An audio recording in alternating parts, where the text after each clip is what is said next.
Setiap hari adalah hari yang baru di dalam Tuhan. Karena hari itu hari yang baru, berarti saudara selalu siap menerima sesuatu yang baru ya. Karena sorga tidak pernah kehabisan segala sesuatu yang baik yang akan dia berikan kepada kita. Sebab dia adalah sumbernya. Dan dia Tuhan yang memberikan kepada kita ya. Pada hari ini tema kita adalah Tuhan hanya memberi yang baik. Saya ulangi, Tuhan hanya memberi yang baik. Itulah Tuhan saudara. Itulah Tuhan yang benar. Banyak Tuhan yang disembah oleh agama. Tetapi hanya Tuhan, hanya satu Tuhan. Dialah Tuhan yang baik. Dialah yang memberikan berkat kerajaan sorga bagi saudara. Bukan kerajaan manusia dan kerajaan dunia.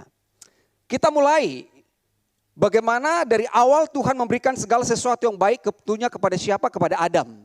Karena dia adalah manusia yang pertama. Kejadian 1:28. Allah memberkati mereka. Ya.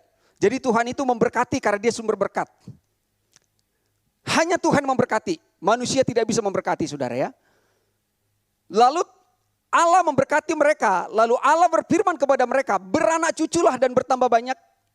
Penuhilah bumi dan taklukkanlah itu. Berkuasalah atas ikan-ikan di laut dan burung-burung di udara. Dan atas segala binatang yang merayap di bumi. Maka Allah melihat segala yang dijadikannya itu sungguh amat baik. Jadilah petang dan jadilah pagi. Itulah hari yang ke-6. Karena itu adalah puncak penciptaan Tuhan. Dan hari ke-6 selesai sehingga hari ke-7 dia harus beristirahat. Apa yang kita lihat di sana? Bahwa Tuhan memberkati mereka. Memberkati itu berarti memberi. Memberi. Berkat itu adalah segala yang baik. Iya. Saudara sudah tahu kebalikan berkat. Tapi di sini belum. Semua masih original. Semua itu benar-benar pure berkat sorga yang diterima oleh Adam, saudara ya. Jadi dia menerima segala yang baik. Kenapa? Karena Tuhan menjadikan semuanya sungguh amat baik. Jadi apa yang dijadikan Tuhan itu sungguh amat baik. Jadi Tuhan kita itu bukan hanya baik, sungguh amat baik. Tidak ada seperti dia. Ya, Tuhan memberkati mereka. Dan yang dijadikan Tuhan itu sungguh amat baik. Artinya bahwa berkat yang diberikan Tuhan itu kepada Adam, kepada manusia sungguh amat baik. Tidak ada 0,0009, 0,001% pun yang tidak baik saudara. Tapi kenyataannya saudara akan melihat nanti hal-hal yang tidak baik terjadi. Nah disinilah mulai simpang siur pemahaman manusia, pemahaman agama tentang Tuhan saudara. Bahkan dimulai dari Adam sendiri sebenarnya. Lalu kepada generasi selanjutnya. Nah kita lihat di berikutnya bahwa Adam yang menerima segala yang baik itu dari Tuhan. Yang Tuhan sudah katakan berkuasalah. Jadi Adam itu berkuasa. Atas burung-burung di udara. Atas binatang melata. Atas ikan-ikan di laut. Kita sudah belajar ya. Itu burung di udara itu apa? Udara itu melambangkan nabi palsu. Kemudian laut itu melambangkan agamawi. Itu akan muncul sebenarnya. Dan Tuhan sudah antisipasi sebelumnya. Adam sudah diperlengkapi sebelumnya. Sebelum hal itu terjadi. Tuhan sudah berikan kuasa, mandat ilahi bagi dia. Otoritas sorga untuk berkuasa mengalahkan itu semuanya. Tapi kenyataannya kebalikannya yang terjadi saudara. Nah Tuhan memberikan yang baik kepada Adam. Kita lihat berikutnya, sekalipun Adam telah jatuh dalam dosa. Nah di sini saudara. Ketika saudara melakukan semuanya baik-baik, saudara percaya Tuhan itu baik. Tapi ketika saudara melenceng dari jalan Tuhan, lalu akibat kita menyimpang dari jalan Tuhan, kita akan menerima konsekuensinya. Bukan yang baik, tapi yang buruk. Lalu kita katakan bahwa Tuhan juga memberi yang buruk gitu ya. Kita akan lihat nanti pengakuan seorang di dalam Alkitab ini. Kejadian 3:7, maka terbukalah mata mereka berdua, Adam dan Hawa, dan mereka tahu bahwa mereka telanjang. Lalu mereka menyemak daun ara dan membuat cawat. Dan Tuhan Allah, ayat 21, membuat pakaian dari kulit binatang untuk manusia dan untuk istrinya itu. Lalu mengenakannya kepada mereka. Jadi ada dua hal di sini saudara. Yang pertama Adam. Ketika mereka jatuh dalam dosa, apa yang dilakukan Adam? Sudah sering saudara dengarkan. Saya mengingatkan kembali bahwa Adam menyemak daun ara dan membuat cawat. Inilah usaha manusia pertama. Inilah buah pikiran manusia pertama. Inilah tafsiran yang pertama. Apa dilakukan? Berusaha menutupi dosanya. Bukankah agama berusaha menutupi dosa dengan segala amal dan perbuatan kita? Menutup dosa dengan cawat dari daun ara. Itu yang dilakukan. Namun lihat, bahwa Tuhan yang baik itu tidak berubah. Tapi Adam yang menerima segala yang baik itu berubah. Tapi Tuhan tidak pernah berubah. Tuhan tetap mengasihi dan memberi yang baik kepada Adam. Meski Adam sudah jatuh. Bahwa Tuhan di dalam ayat 21, Tuhan membuat pakaian dari kulit binatang. Saudara, perhatikan. Bahwa Adam membuat cawat. Maaf ya, cawat itu cuma pakaian minimalis. Tapi Tuhan memberikan pakaian, bukan cawat. Mohon maaf ya saudara, pakaian utuh. Tuhan membuat pakaian, bukan cawat. Bukan di pantai ini. Itu yang pertama. Yang kedua, dari bahan yang berbeda. Adam membuat cawat itu dari daun ara. Tapi Tuhan membuat pakaian bagi Adam dan Hawa dari kulit binatang. Itu adalah korban Kristus. Itulah tanda kasih Tuhan kepada saudara. Itulah tipologi bahwa Yesus yang akan disembelih dan disalibkan untuk saudara. Dibuat kulit binatang. Dan Adam ketika membuat cawat dia mengenakannya sendiri. Tapi Tuhan membuat dari kulit binatang dan Tuhan sendiri yang mengenakannya kepada Adam dan Hawa. Saudara lihat, ada enggak di situ usaha Adam dan Hawa? Ada kontribusinya? Nol sama sekali saudara. Jadi harga apa yang dibayar? Usaha apa yang dilakukan? Untuk mendapatkan kasih Tuhan itu kembali. Tidak ada. Tuhan tetap memberikan kebaikannya. Tapi ingat, konsekuensi kejatuhan Adam dan Hawa ada saudara. Terjadilah hal yang buruk, terjadilah kutuk. Dari Tuhan tidak ada kutuk. Dari Tuhan tidak ada yang buruk. Semua adalah yang baik saudara.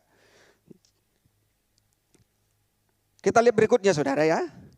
Tuhan hanya memberi. Hanya memberi. Tuhan tidak mengambil. Ya. Dalam Roma 8:32.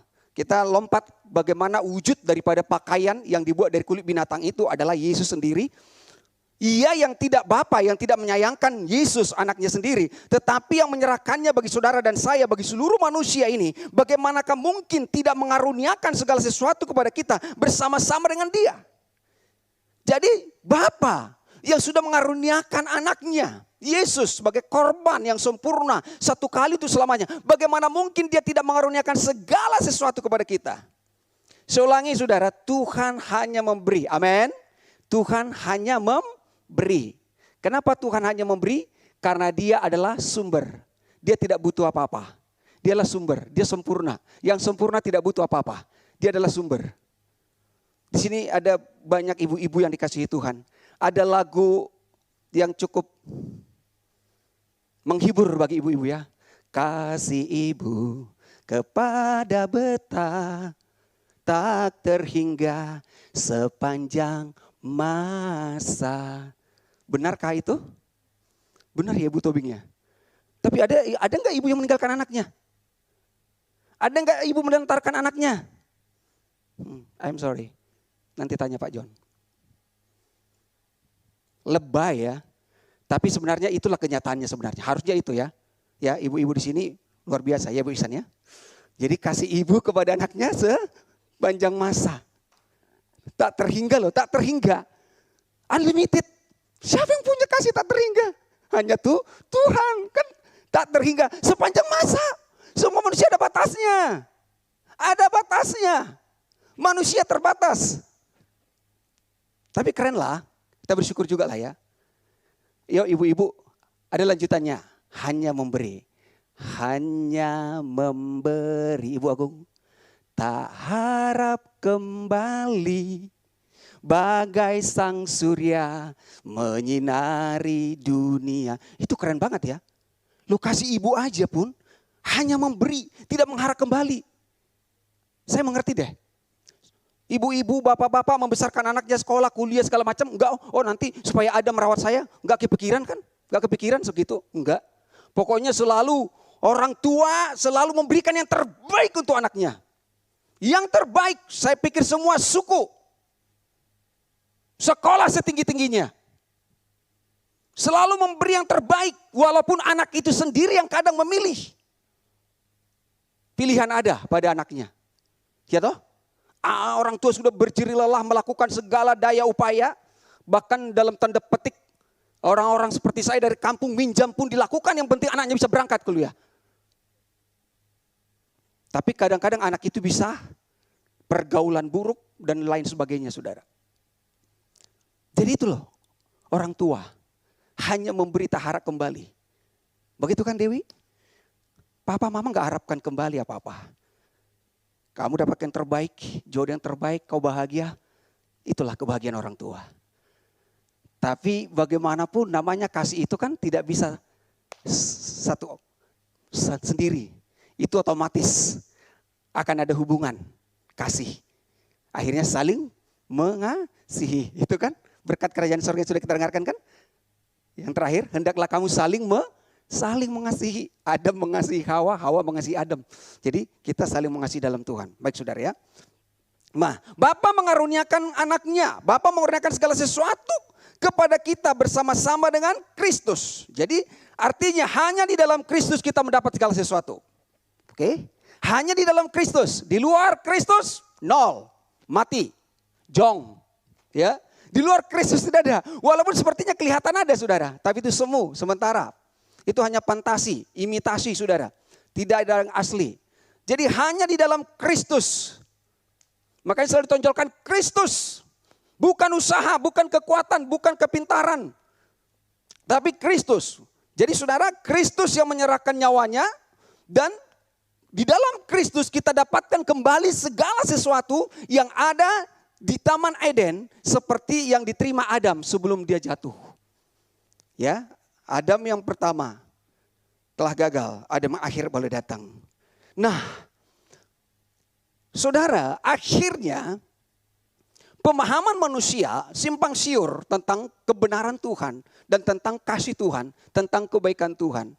Kita lihat contohnya Pak Ayub, saudara.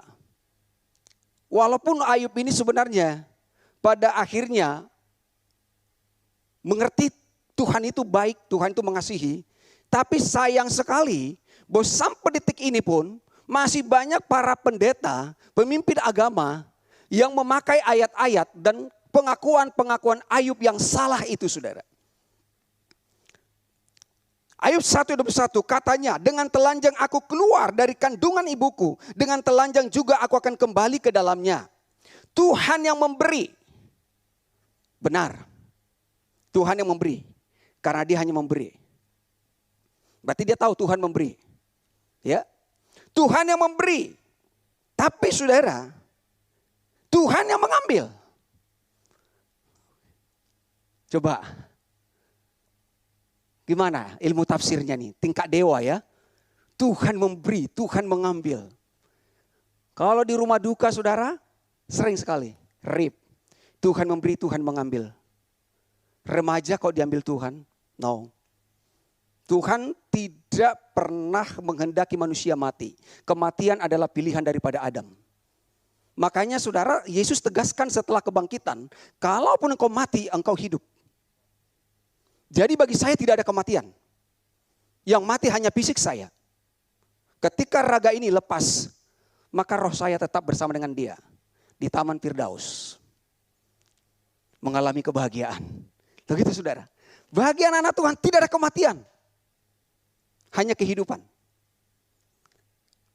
Jadi Tuhan tidak mengambil anak-anak Daud yang anak-anak Ayub yang 10 itu. Tuhan tidak mengambil harta bendanya, tidak. Siapa yang mengambil? Tuhan tidak pernah mengambil. Dia memberi, ya. Makanya dikatakan Tuhan dalam kitab Ulangan. kepadamu kuperhadapkan kehidupan dan kematian. Dulu hanya ada satu, kehidupan, tidak ada kematian. Ya kan? Ada pohon kehidupan, tidak ada kematian, hanya kehidupan. Berkat dan kutuk. Yang ada hanya berkat. Lalu Allah berkata, tidak ada kutuk. Kematian datang dari mana? Dari Adam. Dari pengetahuan baik dan jahat, dari usaha manusia. Ketika manusia berpaling pada dirinya. Kutuk datang dari mana? Karena kita tidak percaya bahwa Tuhan itulah sumbernya segala berkat. Maka kutuklah yang datang. Nah, Tuhan mengingatkan kepada bangsa Israel. Dan Tuhan katakan, kepadamu perhadapkan kehidupan dan kematian. Pilihlah. Dijawab loh, pilihlah kehidupan.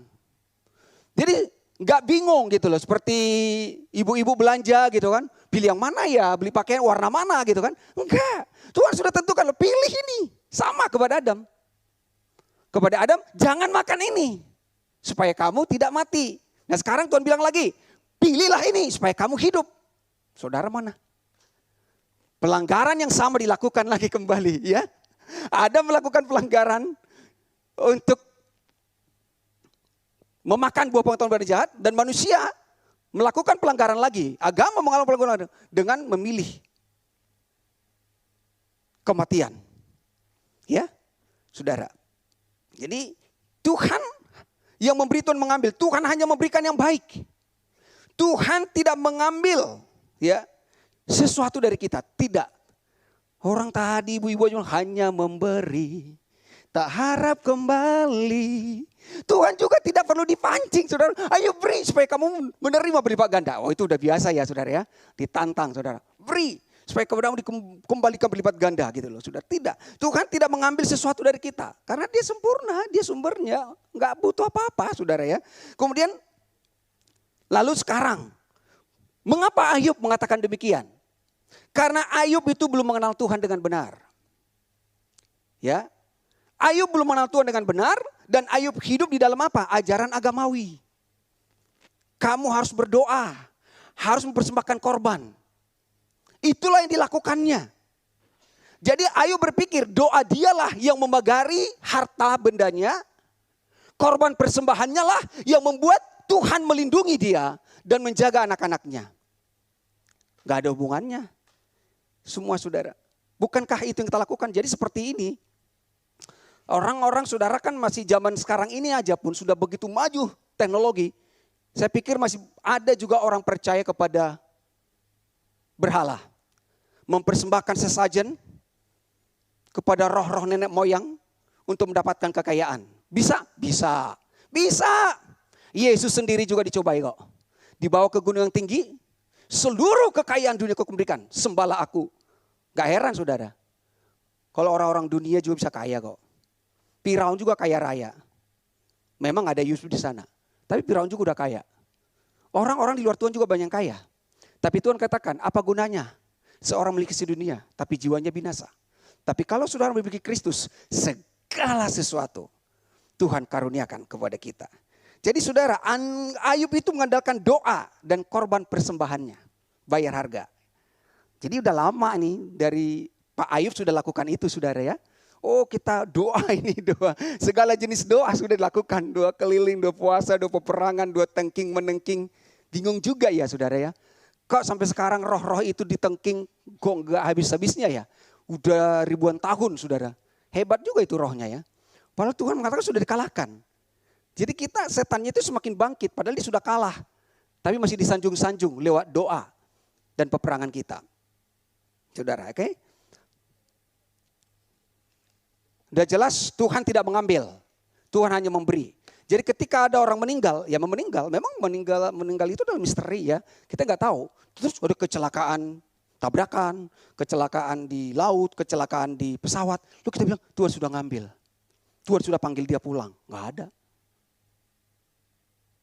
Kita memang tidak bisa memilih bagaimana kita mati ya. Karena murid-murid juga tragis kematiannya. Ada yang disalibkan. Ada yang ditebas, ada yang digoreng, macam-macam. Tapi bukan berarti saudara harus mengalami seperti itu ya. Tidak, saudara tidak perlu mengimitasi itu. Nah, siapa yang mengambil tadi? Dalam Yohanes 10:10 dijelaskan, pencuri datang hanya untuk mencuri dan membunuh dan membinasakan. Ya, pencuri datang hanya untuk mencuri dan membunuh dan membinasakan. Jadi siapa yang ngambil? Pencuri. Siapa mengambil anak-anak Ayub? 10, hartanya semuanya. Mengambil kesehatannya, ya pencuri. Pencuri datang, mengambil, mencuri kan mengambil, mencuri, mengambil yang bukan miliknya. Mengambil, bahkan bukan sampai di sana, membunuh. Dibunuh kan. Dibinasakan. Itulah pencuri. Itulah iblis. Jadi kadang-kadang kan orang agama itu bingung ya kalau belum mengerti kebenaran. Orang pergi ke dukun bisa juga sembuh gitu ya. Orang bisa ke sana, bisa ke orang-orang hebat lah. Orang pintar katanya, padahal sebenarnya orang bodoh ya. Kok bisa jadi sukses dan lain sebagainya. Saudara, pernah mancing ya? Kalau kita mancing, itu kan ada umpan.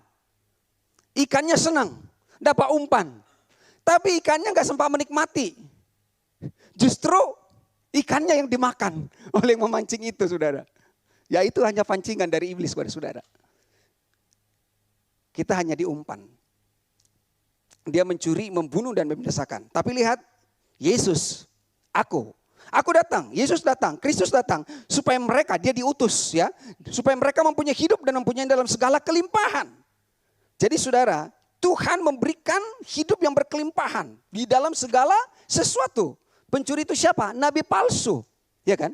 Ketika ada benih yang jatuh di pinggir jalan, datang burung dan memakannya. Tup, dicuri saudara. Itu nabi palsu yang mencuri. Ia mengatakan sabarlah kamu Ayub. Ya Tuhan memberi, Tuhan juga mengambil. Itu nabi palsu. Seram juga ya saudara ya. Pemahaman-pemahaman seperti itu. Tuhan hanya memberikan segala sesuatu yang baik. Clear ya. Hanya yang baik dari Tuhan. Terus bagaimana kalau saudara dan saya tidak hidup di dalam kasih Tuhan? Ya kita akan mengalami hal yang buruk. Tidak menjaga kesehatan, kita kan sakit. Tapi jangan katakan sakit ini dari Tuhan. Tidak. Itu semua tetap. Karena ketika saudara keluar dari jalur Tuhan, berarti saudara sedang mengikuti nabi palsu, saudara sedang mengikuti agamawi, saudara mengikuti diri sendiri dan konsekuensinya kita terima. Nah, dikatakan lagi dalam Ayub 2 ayat 9, maka berkatalah istrinya kepadanya, ini istri si Ayub. Maka berkatalah istrinya kepadanya, masih bertekunkah engkau dalam kesalehanmu? Kutukilah Allahmu dan matilah. Oh my God, ini istrinya gimana sih? Waktu lancar semuanya, papi, dedi gitu ya. Lancar ke salon langsung kemana-mana, tapi sekarang udah mati aja lu sekalian. Ada uang abang sayang. Tidak ada uang, abang ditendang gitu ya. Jadi cintanya hanya sebatas harta saudara ya. Kutukilah Allahmu dan matilah. Iya memang secara psikologis saudara ya. Ya kita gampang aja sih nyalahkan mereka ya. Tapi secara psikologis kayaknya belum ada deh di dunia mengalami seperti ini. Mati satu anak aja amit-amit gimana tangisannya. Mati lagi yang kedua, mati yang ketiga. Kalau tiap tahun aja mati 10 itu juga sudah menderita. Ini sekaligus dalam satu hari peristiwa itu semua. Ya gak gampang. Gak gampang di posisi Ayub. Karena dia belum mengenal Tuhan itu dengan benar. Tapi masih ada nilai positif dari Ayub. Dia masih bisa bertahan saudara ya. Masih dia bisa bertahan. Mari kita lihat selanjutnya saudara. Tetapi jawab Ayub kepadanya, engkau berbicara seperti perempuan gila. Ya memang udah stres. Bener, udah seperti gila lah gitu loh saudara. Engkau berbicara seperti perempuan gila. Apakah kita mau menerima yang baik dari Allah, tetapi tidak mau menerima yang buruk? Nah di sini lagi. Di sini lagi kesalahannya saudara. Dia tahu menerima yang baik. Tapi supaya balance, kita terima yang baik, yang buruk juga harus kita ikhlas. Wah, keren bahasanya. Kita harus ikhlas menerimanya. Suka-sukamu Tuhan, kau ambil kau beri. Suka-sukamu Tuhan. Aduh, hebat banget saudara ya. Coba saudara. Apakah kita hanya mau menerima yang baik dan tidak mau menerima yang buruk? Berarti di teologianya Ayub, Tuhan bisa memberi, Tuhan bisa mengambil, dan Tuhan bisa memberi yang baik, dan Tuhan bisa juga memberi yang buruk. Ini keliru sekali sobatku. Tuhan tidak pernah memberi yang baik. Tapi kan masih banyak sekali ya. Ketika ada masalah Tuhan menghukum saya, Tuhan menegur saya dengan usaha bangkrut, dengan anak narkoba, dengan macam-macam lah. Saudara, sering sekali kita dengarkan statement yang seperti itu. Tuhan hanya memberikan yang baik, saya ulangi saudara. Dalam Tuhan tidak ada yang buruk. Jadi Tuhan gak bisa memberi yang buruk sebab dia tidak ada yang buruk di dalam dia. Tuhan tidak memberikan yang buruk. Yang buruk dari mana? Yang buruk dari iblis. Dari nabi palsu, dari agamawi. Itu yang buruk. Awalnya ketika dari Adam, itu yang buruk saudara. Ada buruk, ada kutuk, ada kematian. Yang buruk itu ada dari mana? Dari usaha manusia. Ketika dia mengandalkan usahanya, doanya, korban persembahannya, maka ada celah. Ya, ada celah. Ada firman Tuhan mengatakan jangan beri kesempatan kepada iblis. Ada celah untuk iblis kepada dia, membanggakan dia. Oh, Ayub saleh, orang baik, dermawan. Baca dalam kitab Ayub, orang saleh, orang jujur, menjauhi kejahatan, suka memberi, terkenal, dermawan. Oh, yes, aku baik. Aku berdoa, aku suka memberi. Ada celah bagi dia saudara ya. Jadi dari mana itu saudara? Yang buruk itu dari apa? Dari pikiran manusia. Dari tafsiran manusia. Hasil penafsiran manusia. Yang mendatangkan yang buruk. Jadi saudara dan saya tidak terpengaruh dan saudara justru bisa meluruskan pemahaman-pemahaman orang tentang Tuhan, ya. Jadi Tuhan, sekali lagi Tuhan tidak mengambil, hanya memberi. Dari Tuhan hanya yang baik, tidak ada yang buruk. Terus siapa yang mengambil? Pencuri, nabi palsu, agamawi. Dari mana yang buruk? Dari manusia, dari tafsiran manusia, dari nabi palsu. Nah, yang Tuhan berikan hanya yang baik dalam Yakobus 1 ayat 16 dan 17. Saudara-saudara yang kukasihi, janganlah sesat. Nah gitu loh. Jadi Ayub sedang tersesat. Kenapa tersesat? Karena disesatkan. Siapa menyesatkan? Ya agamawi saudara. Gitu loh. Makanya ditegaskan Yakobus, jangan sesat. Janganlah sesat. Kalau engkau mengatakan Tuhan mengambil. Dan kita menerima yang buruk dari Tuhan. Suka-sukanya Tuhan. Itu hanya hak prerogatifnya Tuhan. Kapan mau diambil? Saya juga sering mendengarkan itu saudara. Contoh yang diberikan oleh pemimpin-pemimpin agama ketika di rumah duka gitu ya. Seperti saudara menanam tanaman. Saudara sayur gitu ya. Iya saudara baru lagi press. Lagi hijau-hijaunya, lagi segar-segarnya. Saudara ambil, saudara masak, itu terserah saudara. Mau dibiarkan lebih tua, terserah saudara. Demikian juga manusia. Mau diambil waktu masih anak-anak, remaja, muda.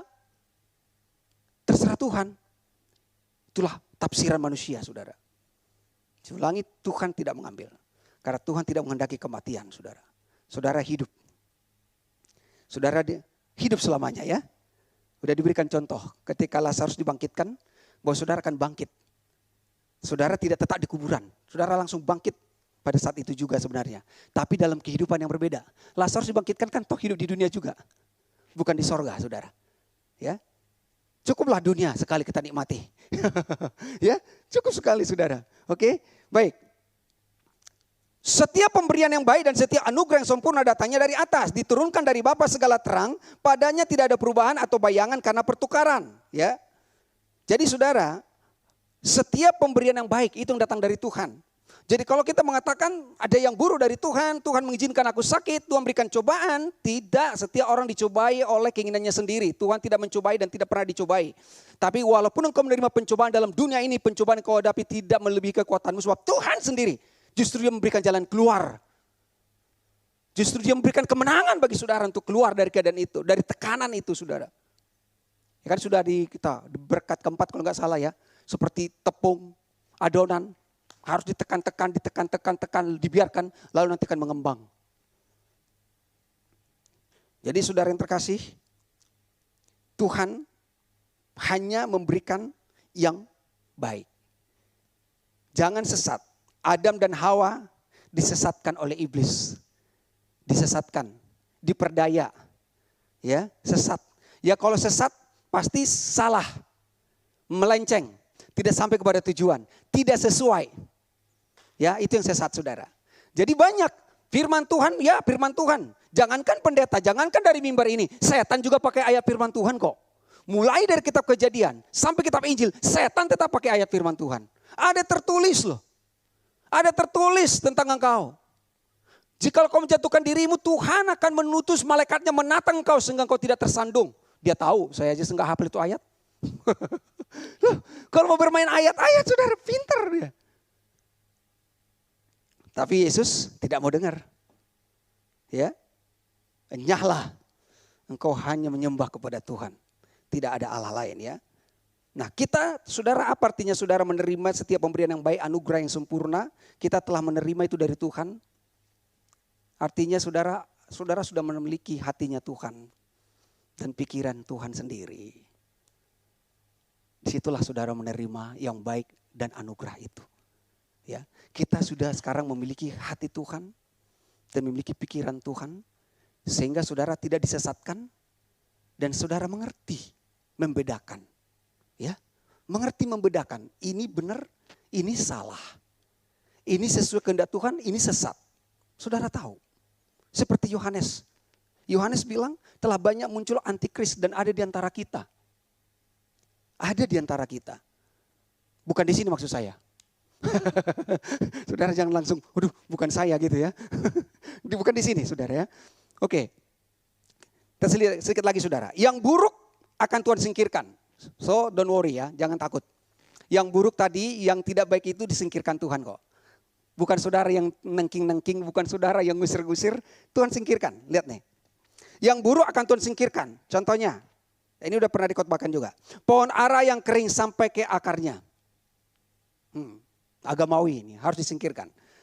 Markus 11:14. Maka katanya kepada pohon itu, jangan lagi seorang pun makan buahmu selama-lamanya. Dan murid-muridnya pun mendengarnya. Pagi-pagi ketika Yesus dan murid-muridnya lewat, maka mereka melihat pohon ara tadi sudah kering sampai ke akar-akarnya. Jadi saudara, setiap yang buruk memang tidak bisa berbuah. Ya. Dan ini akan kering sampai ke akar-akarnya. Apa itu maksudnya? Pengajaran nabi palsu. Pengajaran agamawi. Jadi gak usah takut. Pengajaran agamawi yang bukan dari Tuhan ini, nabi-nabi palsu ini, semua akan kering sampai ke akar-akarnya. Sehingga tidak ada lagi katanya yang makan dari buah pohon itu. Artinya tidak akan ada lagi nanti suatu waktu nanti pengajaran nabi-nabi palsu dan agama ini akan hilang semuanya. Sudah dinubuatkan. Sebab pengetahuan tentang kemuliaan Tuhan akan memenuhi seluruh bumi. Seluruh bumi. Tidak ada yang tersisa. Akan memenuhi seluruh bumi. Jadi pengajaran-pengajaran itu saudara. Makanya kita tidak memaksakan diri gitu ya. Memang secara pikiran, aduh kapan ya Tuhan, aduh kapan ya. Sementara orang agamawi begitu banyak dipuja-puja, disanjung, berkembang ke sana kemari. Kok ini ya. Pastor Hongki ceritakan bagaimana Yohanes lonely ya. Sendiri di Pulau Patmos. Sendiri saudara. Jadi memang seperti yang dikatakan masih ya sedikit sekali. Tapi percayalah waktunya Tuhan. Waktunya Tuhan nanti akan memulihkan semuanya. Jadi itu akan kering sampai akar-akarnya. Tidak akan berkembang. Tuhan sendiri yang menyelesaikannya ya. Kemudian apalagi saudara, tanaman yang dicabut dengan akar-akarnya. Ini juga berbicara tentang pengajaran nabi palsu tadi. Yang buruk tadi, kematian tadi, kutuk tadi saudara ya. Dalam Matius 15 ayat 13, jawab Yesus, setiap tanaman yang tidak ditanam oleh Bapakku yang di sorga akan dicabut dengan akar-akarnya. Sama kan? Jadi pengajaran-pengajaran baru. Fenomena-fenomena, saudara. Formula-formula agamawi. Semua apapun itu yang sedang viral dan lain sebagainya. Tuhan bilang akan dicabut loh. Sampai ke akar-akarnya. Coba cabut, Tuhan yang cabut itu. Akan dicabut sampai ke akar-akarnya. Dan apa yang ditanam Tuhan, yang berasal dari Tuhan, kasih Tuhan, itulah yang akan terus bertahan. Akan dicabut sampai ke akar-akarnya loh saudara ya. Tadi kering sampai ke akar-akarnya, dicabut. Saudara tahu pohon itu, tanaman itu, kehidupannya ada dalam akar. Saudara potong pohonnya, tunas baru muncul. Saudara potong dahan rantingnya, muncul lagi. Saudara nggak usah hiraukan daunnya, nggak usah hiraukan itu ranting-ranting dan segala macam. Saudara cabut aja akarnya, pasti mati. Biarkan, akan kering sendiri. Akan kering sendiri. Di dalam akar. Akar itu yang menyebabkan kehidupan. Kebalikannya juga, orang-orang juga ada akar. Akar kepahitan. Akar kebencian yang menyebabkan semua. Remuk hidupnya. Lunglai. Maka dikatakan hati yang gembira obat yang manjur, semangat yang patah mengeringkan tulang saudara ya. Sudah? Jadi semua sampai ke akarnya, nggak ada lagi. Namun saudara tahu, ketika pohon dicabut, tidak seperti yang dilakukan Yesus ya. Kalau penglihatan kita, kalau Yesus itu kan langsung kelihatan kering gitu. Tapi kalau kita misalnya di depan rumah kita cabut pohon, saudara biarkan beberapa jam, apalagi saudara cabutnya sore hari, sampai malam itu masih segar, pagi-pagi masih segar kelihatannya. Sepertinya ada kehidupan, padahal enggak lagi. Ya kan? Sepertinya ada kehidupan, lah masih segar. Itu kulitnya masih fresh, daunnya masih hijau, belum. Tapi tunggu aja. Gak usah paksa, gak usah ditengking, gak usah didoain. Dalam nama Yesus mati, udah mati kok. Udah mati saudara, begitu dicabut ke akarnya, udah mati. Ya, demikian akan Tuhan lakukan untuk semua pengajaran nabi palsu dan agamawi. Kemudian di dalam Matius 13 ayat 24. Yesus membentangkan suatu perumpamaan lain lagi kepada mereka. Katanya hal kerajaan sorga itu seumpama orang yang menaburkan benih yang baik di ladangnya. Siapa menaburkan benih yang baik? Tuhan. Benih yang baik dari siapa? Dari Tuhan. Benih apa? Benih kerajaan sorga. Benih yang baik di ladangnya. Tetapi pada waktu semua orang tidur datanglah musuh. Musuh, nabi palsu ini musuhnya. Ini saudara, datanglah musuh menaburkan benih lalang di antara gandum itu lalu pergi. Oke? Ya itu yang terjadi sekarang saudara. Benih yang baik ditaburkan. Tapi akan ada lagi benih yang lain yang datang saudara.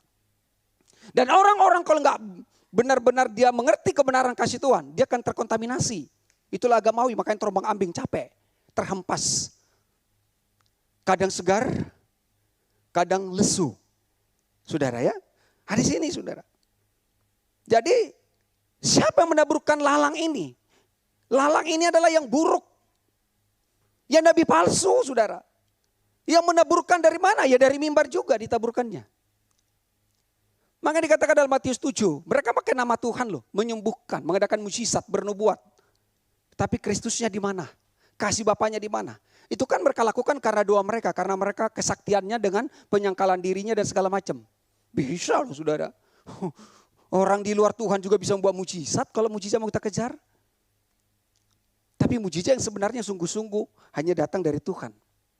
Semua bisa dipalsukan saudara ya. Makanya dikatakan akan dicabut tadi sudah. Dan sekarang ada lalang di antara gandum saudara ya. Ada lalang, musuh menaburkan benih lalang yang buruk. Itulah pengajaran nabi-nabi palsu dan agamawi. Dan puji Tuhan saudara semua sudah bebas dari sini. Walaupun ada lalang di kiri kananmu, saudara tidak akan terpengaruh lagi ya. Akan selalu ada sampai akhirnya. Nanti baru, jangan dicabut katanya. Jangan dicabut sekarang, nanti. Itu gandumnya dulu kumpulkan ke lumbung, lalangnya baru ikat dan bakar. Tumbuh kelihatannya ya. Pelayanannya hebat. Tapi itu dari lalang, bakar. Bakar saudara, kaget dia nanti hasilnya ya. Baik, tidak ada rencana Tuhan yang gagal. Ini luar biasa saudara. Kita lihat ya. Benang merahnya dari Adam yang gagal, ke Ayub juga gagal. Tapi Ayub mengerti bahwa tidak ada rencana Tuhan yang gagal. Itu luar biasa. Karena dari pasal 1, pasal 2 sampai 42 itu kan ada masa-masa proses yang dilewati, saudara ya. Ada proses, tidak instan semuanya. Saudara punya perjalanan dalam mengenal Tuhan. Ayub 42 ayat 1. Maka jawab Ayub kepada Tuhan, aku tahu bahwa engkau sanggup melakukan segala sesuatu dan tidak ada rencanamu yang gagal. Ini yang luar biasa, saudara. Engkau tahu bahwa Tuhan sanggup melakukan segala sesuatu dan tidak ada rencana Tuhan yang gagal. Tidak ada rencana Tuhan yang gagal, saudara. Rencana Tuhan memberikan kehidupan, tetap kehidupan diberikan. Bukan kematian. Sampai Yesus datang memberikan kehidupan itu, saudara. Ya. Firman-Mu, siapakah dia yang menyelubungi keputusan tanpa pengetahuan? Itulah sebabnya tanpa pengertian aku telah bercerita tentang hal-hal yang sangat ajaib bagiku dan yang tidak kuketahui. Ya, jadi yang pertama, Tuhan sanggup melakukan segala sesuatu. Dan tidak ada rencana Tuhan yang gagal. Tidak ada rencana Tuhan yang gagal. Hari ini belum, besok. Besok belum, lusa. Lusa belum, sabar aja. Semua indah pada waktunya. Nah di sini saudara, Ayub bercerita tanpa pengertian yang benar. Orang berkhotbah tanpa pengertian yang benar. Ya, melayani tanpa pengertian yang benar. Kenapa Ayub bercerita tanpa pengertian yang benar? Karena dia masih dalam agamawi. Karena yang mengajarkan dia adalah orang agamawi. Semua orang agamawi tidak memiliki pengertian yang benar akan Tuhan. Semua, ya, semua orang agamawi tidak mengerti kebenaran Tuhan. Sesungguhnya berkoar-koar. Ceritalah di situ cerita. Ada sedengar seorang seorang pengkhotbah yang sangat terkenal. Maksudnya bagus.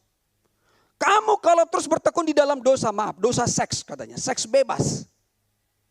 Bertobatlah. Apakah Tuhan perlu mengirimkan kanker kepadamu? Coba, mengerikan sekali. Tuhan tidak memberikan kanker, tidak memberikan HIV. Tapi orang itu pasti menerimanya. Akan menerima karena konsekuensi perbuatannya. Bukan Tuhan. Coba saudara. Berkhotbah tanpa pengertian yang benar. Jadi saudara, makin kita mengerti. Inilah pengalaman Ayub. Tapi apa yang dilakukan Ayub ini mungkin mengalami kemunduran. Malah orang-orang yang sudah menyandang teologi pun masih banyak pemahamannya seperti ini. Atau mungkin di bawah daripada Ayub. Kalau Ayub ini saudara, ini proses bagi saudara dan saya. Kita lihat ya, bahwa Ayub ini mengalami pemulihan kembali. Jadi saudaraku, banyak orang bercerita tentang Tuhan, khotbah, menafsirkan tanpa pengertian. Karena masih ada selubung yang menyelubungi katanya kan. Nah kita lihat bagaimana Ayub. Perubahan yang terjadi. Ayub mencabut perkataannya. Dalam Ayub 42 ayat 4. Firman Tuhan, firman-Mu dengarlah. Maka akulah yang akan berfirman. Aku akan menanya engkau supaya engkau memberitahu aku. Akulah yang akan berfirman. Jadi di situ titik awalnya. Dengarkanlah aku. Aku yang berfirman, bukan pendeta. Bukan nabi-nabi yang kau sanjung, bukan guru-guru itu, bukan yang menyebut dirinya rasul-rasul yang hebat itu. Akulah yang berfirman. Nah di sini saudara, ketika saudara fokusnya kepada Tuhan, akulah yang berfirman.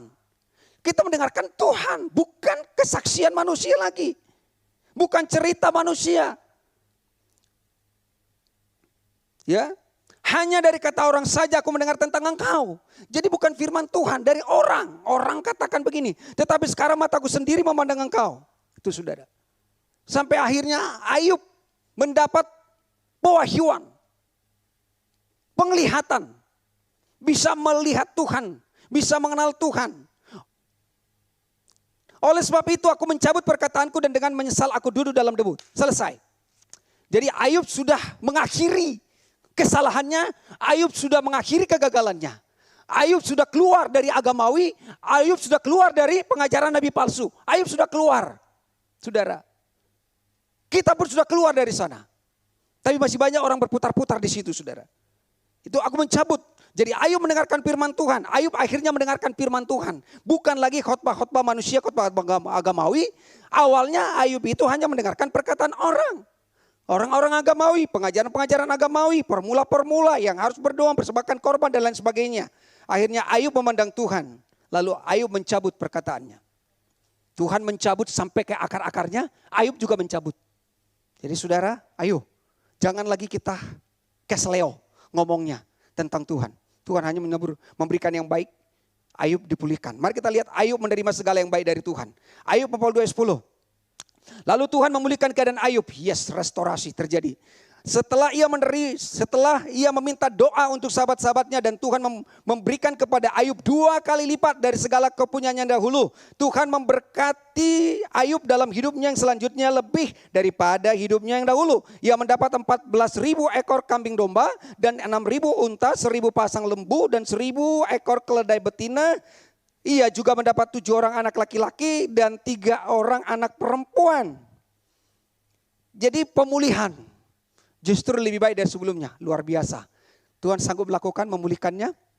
Tuhan sanggup mengembalikan, bukan seperti yang semula, bahkan 2 kali lipat. Kalau dibilang 14.000 berarti sebelumnya 7.000. 6.000 berarti sebelumnya 3.000, tinggal bagi 2 aja saudara.